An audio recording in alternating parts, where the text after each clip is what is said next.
अरे कम से कम अब तो मां सदा वत्सले की जगह वंदे मातरम गाना सीख लो। आप हाफ पैंट से फुल पैंट में आ गए संघियों। पहली बार 1896 में गुरुदेव रविन्द्रनाथ टैगोर ने कांग्रेस के सम्मेलन में वंदे मातरम गाया। मैं तो बार बार कहता हूं कि जब भी इस देश के बंटवारे की अगर जिम्मेदारी कोई जिम्मेदार होगा तो वो आरएसएस, हिंदू महासभा, मुस्लिम लीग थी। 30 रुपए प्रतिमाह पेंशन लेने वाला सावरकर, 5 बार अंग्रेजों से माफी मांगने वाला सावरकर।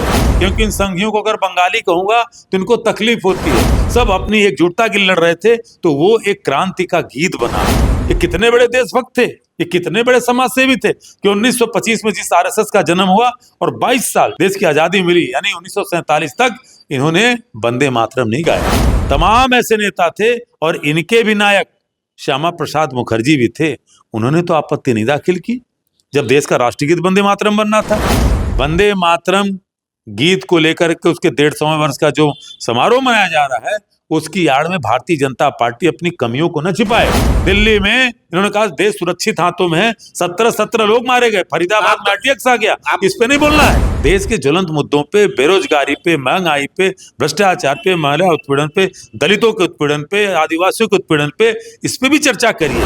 देश की गाढ़ी कमाई का पैसा, जनता की गाढ़ी कमाई का पैसा 1-1 मिनट संसद में खर्चा होता है, इसके लिए नहीं होता। वही सावरकर जो राष्ट्रपिता महात्मा गांधी की हत्या में भी शामिल थे, जो लाठी खाया हो वंदे मातरम गाते हुए, कोई नहीं है। क्योंकि ये देश के गद्दार थे, अंग्रेजों के दलाल थे। यही सावरकर कहते थे कि देश के लोगों, आजाद हिंद फौज में न शामिल हो, जाकर के अंग्रेजों की सेना में शामिल हो। अरे ये तो जनगण मन को भी इसका विरोध किया था। 1948 में जनगण मन का भी इन्होंने अपमान किया, जो राष्ट्रगान है। गुरु गोलवलकर कहते, पता नहीं कौन से गुरु थे वो, कि उन्होंने कहा कि जो तिरंगे का जो 3 रंग है, ये तीनों रंग भारत के लसूब है। वंदे मातरम को लेकर के इस समय देश में काफी चर्चा हो रही है। सदन में भी काफी संजय सिंह हो, अनुराग ठाकुर हो, अमित शाह हो और महुआ मोइत्रा भी हो, सभी लोगों ने इस पे बात की। संजीव सिंह जी हैं, कांग्रेस के प्रवक्ता हैं। अब नया मामला आ गया है, वंदे मातरम को लेकर के बवाल शुरू हो गया। आपने एक नाम छोड़ दिया। मुझे लगता है कि इन सारे माननीय सांसदों ने बात रखी और हमारी सांसद और हमारी नेता आदरणीय माननीय प्रियंका गांधी जी ने जिस तरह से विस्तार से कि वंदे मातरम की शुरुआत कैसे हुई, वंदे मातरम नरेंद्र मोदी जी कैसे झूठ बोले कि एक सम्मेलन में गाया गया था, तो हमारी नेता प्रियंका जी ने कहा कि उनको कांग्रेस का नाम लेने पे क्या डर लग रहा था, क्या शर्म लग रही थी। क्योंकि पहली बार 1896 में गुरुदेव रविन्द्रनाथ टैगोर ने कांग्रेस के सम्मेलन में वंदे मातरम गाया था ना, कि हिंदू महासभा, मुस्लिम लीग के सम्मेलन में। फिर उसको जिस तरह से नरेंद्र मोदी जी ने कहा कि जिन्ना का पत्र आ गया और नेहरू जी उस पे कहे कि मुसलमानों को ये होगा, क्यों बीच की बात छोड़ जाते हैं। जिस 1937 की बात की, 1937 में 2 घटनाएं हो रही थी। एक तरफ तो 1937 में 15 अक्टूबर को जिन्ना ने पत्र लिखा, उसके बाद हमारा कांग्रेस का अधिवेशन हो रहा था उसी 1937 में, तो सुभाष बाबू जी इसकी तैयारी करा रहे थे।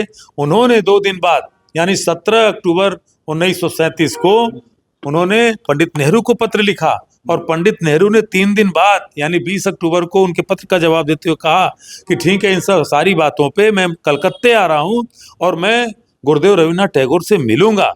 लेकिन 1937 में एक घटना नरेंद्र मोदी जी नहीं बोलते, कोई संघी नहीं बोलेगा, वो हिम्मत नहीं करेगा। क्योंकि इस देश की बंटवारे का जब भी, मैं तो बार बार कहता हूं कि जब भी इस देश के बंटवारे की अगर जिम्मेदारी और अगर बंटवारे का अगर कोई जिम्मेदार होगा तो वो आरएसएस, हिंदू महासभा, मुस्लिम लीग थी। वही 1937 में अहमदाबाद में एक सम्मेलन हो रहा था जिसकी अध्यक्षता कौन कर रहे थे, जिनको ये वीर कहते हैं, मैं कायर कहता हूं, विनायक दामोदर सावरकर हिंदू महासभा की बैठक कर रहे थे अहमदाबाद में 1937 में। और उन्होंने वहां पे कहा कि हिंदू और मुसलमान 2 विभिन्न आइडेंटिटीज हैं, दोनों एक साथ नहीं रह सकते, इन दोनों का अपना अपना देश होना चाहिए। तो बांटने की बात किसने कही? सावरकर ने कही। और उसी समय जब 1939 में कांग्रेस की तमाम सरकारें बर्खास्त हो गई तो उन्होंने कहा था कि हम अंग्रेजों का साथ नहीं देंगे, हम प्रथम विश्व युद्ध में हम उनका साथ नहीं देंगे, तब द्वितीय विश्व युद्ध में माफ कीजिएगा साथ नहीं देंगे। तब उसके बाद कांग्रेस की सरकारें बर्खास्त हो गई। लेकिन ये लोग जो अंग्रेजों के चेले चपाड़े थे, 30 रुपए प्रतिमाह पेंशन लेने वाला सावरकर, 5 बार अंग्रेजों से माफी मांगने वाला सावरकर और उनके सहयोग से हिंदू महासभा आरएसएस और मुस्लिम लीग की सरकारें 3 प्रांतों में चल रही थी अंग्रेजों को खुश करने के लिए। पश्चिम बंगाल में चल रही थी, सिंध में चल रही थी, नॉर्दर्न फ्रंट में चल रही थी, और पश्चिम बंगाल में फजलुल हक मुस्लिम लीग का नेता, वो वहां पे मुख्यमंत्री, उसमें प्रधानमंत्री कहे जाते थे, जो मुख्यमंत्री होते थे। और वहीं पे फजलुल हक के साथ इनके आदर्श पुरुष जिन्होंने जनसंघ की स्थापना की, श्यामा प्रसाद मुखर्जी वहां पे वित्त मंत्री थे। और जब यही मुस्लिम लीग और यही हिंदू महासभा की सरकार जब पश्चिम बंगाल में पाकिस्तान का प्रस्ताव 1940 में लाई, तो वहां पे इन्होंने सरकार का साथ दिया था। ये क्या बात करेंगे, वो बंगाल जो आज बांग्लादेश बोला जाता है, उस समय जब पाकिस्तान भी भारत में एक था, तो पूरे बंगाली लोग, क्योंकि इन संघियों को अगर बंगाली कहूंगा तो इनको तकलीफ होती है, पूरे उस क्षेत्र के लोग बंगाली कहे जाते थे, वो हिंदू है और मुसलमान हो, सब अपनी एकजुटता के लिए लड़ रहे थे। तो वो एक क्रांति का गीत बना, और वो क्रांति का गीत अंग्रेजों के कान में इतना खतरनाक हो गया, इतना उससे डर आ गई कि अगर उससे कोई गाते हो जाता था तो उसको जेल की सलाखों में होता था, लाठियां मिलती थी। और हमारे बड़े बड़े देशभक्त, चाहे उसमें राम प्रसाद बिस्मिल हो, अशफाक उल्लाह खां हो, भगत सिंह हो, चंद्रशेखर आजाद हो, प्रफुल्ल चाकी हो, और 14 साल के हमारे 17 साल के हमारे सबसे कम उम्र के जो क्रांतिकारी थे, उनको शहादत मिली, तो सारे लोग वंदे मातरम गाते हो गए। लेकिन ये नहीं गाते थे, जब कौन नहीं? आरएसएस के लोग नहीं गाते थे, और ये उस समय गीत बना था। और इस समय गीत, ये क्रांतिकारी देश की एकता का गीत बना था। 1925 में आरएसएस का जन्म हुआ, 100 साल आरएसएस को हो गया। मैं तो कहता हूं कि एक बार 100 साल होने पे एक बार संसद का एक विशेष सत्र आरएसएस की उपलब्धियों पे कर लीजिए, क्योंकि आरएसएस के बारे में देश को क्या जानने का हक नहीं है। ये कितने बड़े देशभक्त थे, ये कितने बड़े समाज सेवी थे कि 1925 में जिस आरएसएस का जन्म हुआ और 22 साल जब देश की आजादी मिली, यानी 1947 तक, इन्होंने वंदे मातरम नहीं गाया। ये 1940 में मां सदा वसले लेके आए। आप मां सदा वसले की जगह वंदे मातरम क्यों नहीं गाए? ये देश जाना चाहता है। अरे कम से कम अब तो मां सदा वसले की जगह वंदे मातरम गाना सीख लो। आप हाफ पैंट से फुल पैंट में आ गए संघियों, इसको तो स्वीकार करो। और उस समय राष्ट्रीय गीत बनने लगा, तब उस समय देश के महापुरुषों ने, उसमें पंडित जवाहरलाल नेहरू के साथ सरदार वल्लभ भाई पटेल, राजेंद्र प्रसाद, बाबा साहब भीमराव अम्बेडकर, तमाम ऐसे नेता थे। और इनके भी नायक श्यामा प्रसाद मुखर्जी भी थे। उन्होंने तो आपत्ति नहीं दाखिल की जब देश का राष्ट्रीय गीत वंदे मातरम बनना था। इनके पास ज्यादा ज्ञान आ गया क्या? क्या ये महापुरुषों से ज्यादा बड़े पुरुष हो गए? क्या श्यामा प्रसाद मुखर्जी को भी लानत मारना चाहते हैं क्या?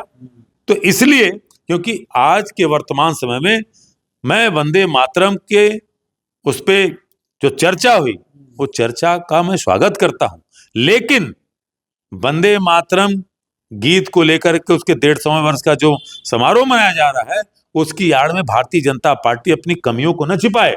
दिल्ली के एयरपोर्ट पे 2000 से ज्यादा फ्लाइटों को निरस्त किया गया। किसी की शादी टूट गई, किसी की माँ हॉस्पिटल में थी, बेटा रो रहा था, किसी की माँ रो रही थी, उस पे नहीं बोलते। दिल्ली में इन्होंने कहा देश सुरक्षित हाथों में है, 17 लोग मारे गए, फरीदाबाद में RTX आ गया, इस पे नहीं बोलना है। आप कहना मुद्दों से भटकाने के लिए नए नए मुद्दे ऐसे ही इतिहास में जाकर के छेड़ देते हैं, ताकि जो प्रासंगिक मुद्दे वो गायब हो जाए। देखिए, इतिहास के बारे में जब भी ये पन्ने उखाड़ेंगे या जब भी पन्नों को ये बदलने का कोशिश करेंगे, बार बार नेहरू जी बीच में क्यों आते हैं? मैं तो, हमारी नेता आदरणीय प्रियंका गांधी जी ने कहा, मैं फिर कह रहा हूं कि जितनी, जैसे चूंकि मोदी जी ने गालियों की लिस्ट रखी थी, ये गाली दी, ये गाली दी, तो एक बार आप नेहरू जी को लेकर के, कांग्रेस को लेकर के, भैया आप उससे भी बहस करा लो, लेकिन उसके बाद देश के ज्वलंत मुद्दों पे, बेरोजगारी पे, महंगाई पे, भ्रष्टाचार पे, महिला उत्पीड़न पे, दलितों के उत्पीड़न पे, आदिवासियों के उत्पीड़न पे, इस पे भी चर्चा करिए। देश की गाढ़ी कमाई का पैसा, जनता की गाढ़ी कमाई का पैसा 1-1 मिनट संसद में खर्चा होता है, इसके लिए नहीं होता। संघ से बहुत प्रधानमंत्री बने हैं, आजादी में वंदे मातरम की बात हो रही है, आजादी के योगदान में राष्ट्रीय स्वयंसेवक संघ का क्या योगदान रहा होगा? इन संघियों को मैं इतना ही कहना चाहता हूं कि वंदे मातरम तो गाया नहीं, एक संघी कोई बता दीजिए जिसने किसी अंग्रेज को चिकोटी काटा हो। योगदान की बात करेंगे, सावरकर का 2 चरित्र है। एक सावरकर जब 1911 में पकड़े गए, उसके पहले क्रांतिकारी चरित्र था, बिल्कुल उनका सम्मान करता हूं।